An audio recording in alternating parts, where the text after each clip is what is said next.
मित्रों, जय श्री राम। ये देखो बंगाल हमारा, यहाँ का हर चप्पा हरियाला है। पाला है तूफान ने इनको, प्राण में इनके ज्वाला है। महान गीतकार कवि प्रदीप की एक बहुत ही प्रसिद्ध गीत की कुछ पंक्तियां मैंने यहाँ उद्धृत की हैं, और इससे आप समझ गए होंगे कि मैं बंगाल के बारे में बात करने वाली हूँ। और क्यों ना करूं, बंगाल का इलेक्शन हो तो गया है, रिजल्ट आ गए, सरकार बन गई, सरकार ने काम भी शुरू कर दिया, लेकिन इस इलेक्शन की बात है कि थमने का नाम ही नहीं ले रही। आखिर वो भी क्यों ना। इस इलेक्शन की एक एक बात, the day it started, campaign से लेकर चुनाव के रिजल्ट आने के बाद तक, एक एक पल, एक एक घटना अपने आप में ऐतिहासिक है। चाहे 2000 करोड़ की घोटाले करने वाली ममता सरकार द्वारा 80 से अधिक पिटीशन सुप्रीम कोर्ट तक फाइल करने की बात हो, चाहे मुस्लिम अपीजमेंट में हदें पार कर देने की बात हो, चाहे प्रदीप जैन के आईपैक के ऑफिस में जब छापा पड़ा तो नंगे पांव ममता बनर्जी दौड़ कर फाइलों को सीने से लगाए, जैसे एक माँ अपने मासूम से बच्चे को गले से लगाकर भागती है, उस तरह से भागना। राम का नाम लेने पर लोगों को चुप रहने का आदेश देना, जेल में भर देना, एक किसी के ट्वीट या कार्टून बना देने पर उसे जेल में भर देना, इस तरह की घटनाएं आम थी जिस बंगाल में लोग त्रस्त थे। स्त्रियों की अस्मिता हनन के दशकों तक चलने वाले कुकृत्य पर शेख शाहजहां की सत्ता द्वारा सुरक्षा, उसको गायब करा देना, वहां जांच नहीं होने देना, चाहे हमारे बॉर्डर पर, हमारे वेस्ट बंगाल और बांग्लादेश के सीमा पर होने वाले राष्ट्रीय स्तर के बॉर्डर की बात जहां हो रही है, उसको नहीं बनने देना, कोई इंडस्ट्रियलिस्ट को वहां एस्टेब्लिश नहीं होने देना। चाहे तो आप ये देख लीजिए कि वहां पर महिलाओं को कहा जाता है, आरजी कर हॉस्पिटल के भयानक रेप और मर्डर केस के बाद, जो कि वहां के एक रेसिडेंट डॉक्टर के साथ हुआ था, उस केस के बाद उस हॉस्पिटल में जांच होने के बजाय साक्ष्य और जो गवाह थे उनको मिटाने और उनको बरगलाने का जो तांडव हुआ, एक से एक ऐसे कारनामे जो सरकार खुद भ्रष्टाचार में लिप्त थी। कोयला घोटाला से लेकर टीचर्स अपॉइंटमेंट घोटाला से लेकर आईपैक घोटाला, और पता नहीं कितने हजारों करोड़ का घोटाला था उनका।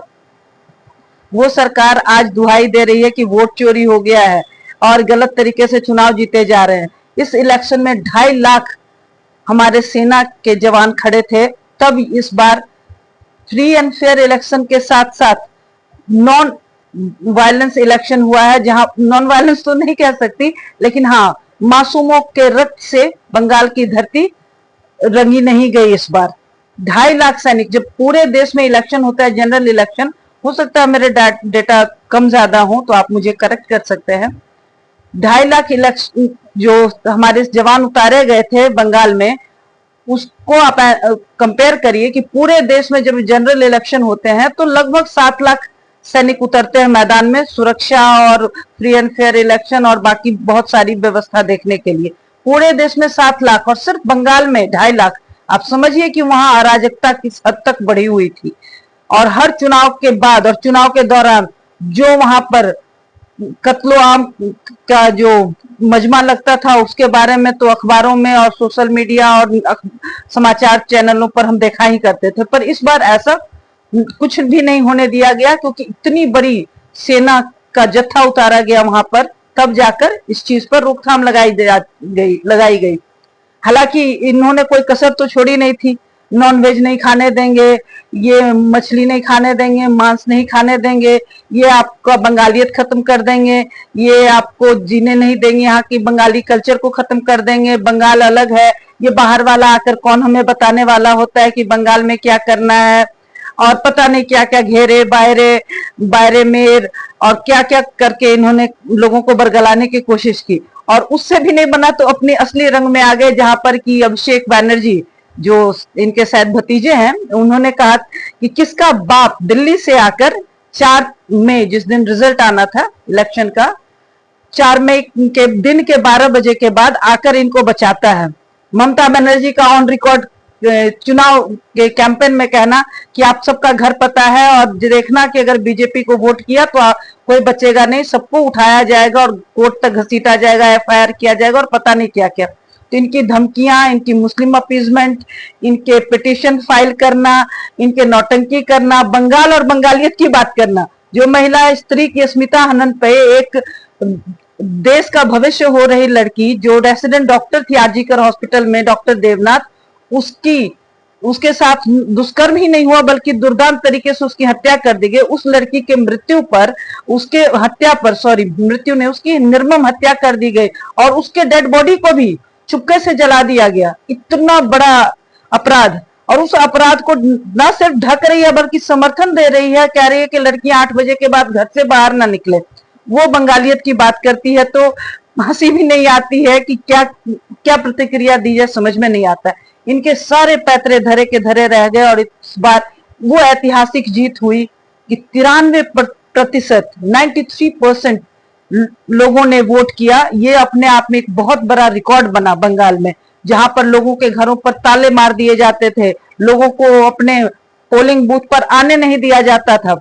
या इनके इस बार भी इन्होंने किया, इस बार इन्होंने बैंडेज क्वीन, इनको कहीं कहीं पर मीम्स बनाए गए कि पिछले इलेक्शन, एक बार के इलेक्शन में इन्होंने अपने पैर पर बैंडेज बांध लिया था कि मेरा पैर टूट गया है, और इस बार इन्होंने ईवीएम मशीन पर सेलो टेप चिपका दिए थे कि सिर्फ टीएमसी को वोट करना है।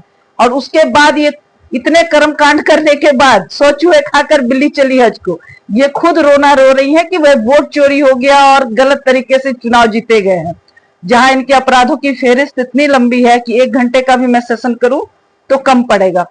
इतने सारे कर्म कांड के बाद भी बाहरी बनाम घुसपैठिए और भय बनाम भरोसा, इसके द्वंद के बीच में बीजेपी ने कर दिखाया है, सिद्ध कर दिया है कि लोकतंत्र जिंदा है और बंगाल भारत का हिस्सा है, ना कि बांग्लादेश का, और किसी भी निजी व्यक्ति की निजी संपत्ति नहीं है। जो 15 साल से ममता बनर्जी ने अराजकता, भ्रष्टाचार और अपराध का नंगा नाच मचा रखा था, यहाँ पर इन्होंने लोगो तक बदल दिया था। अशोक स्तंभ जो हमारे देश का लीगल लोगो, उसको बदल दिया।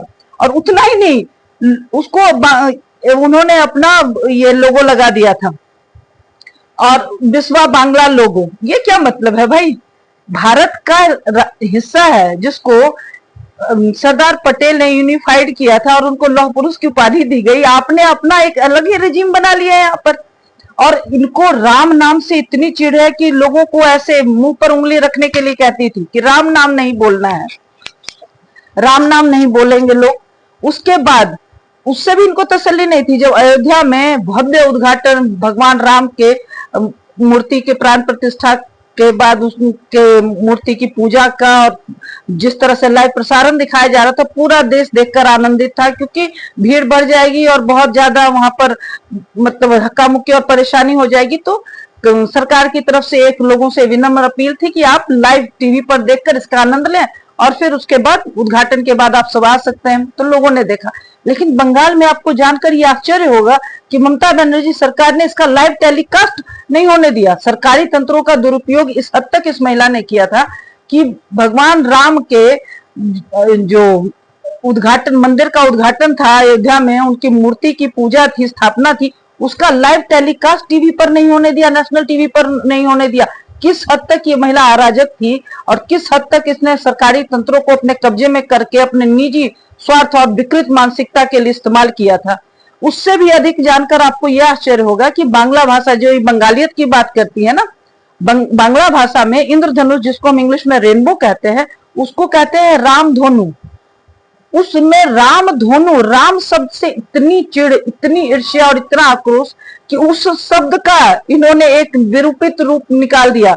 उसको रंग धनु, मतलब रंग का धुन, राम का धुन नहीं, रंग का धुन। और ये बंगालियत की बात करती हैं। खैर, जनता ने इनको अच्छे से आईना दिखा दिया है।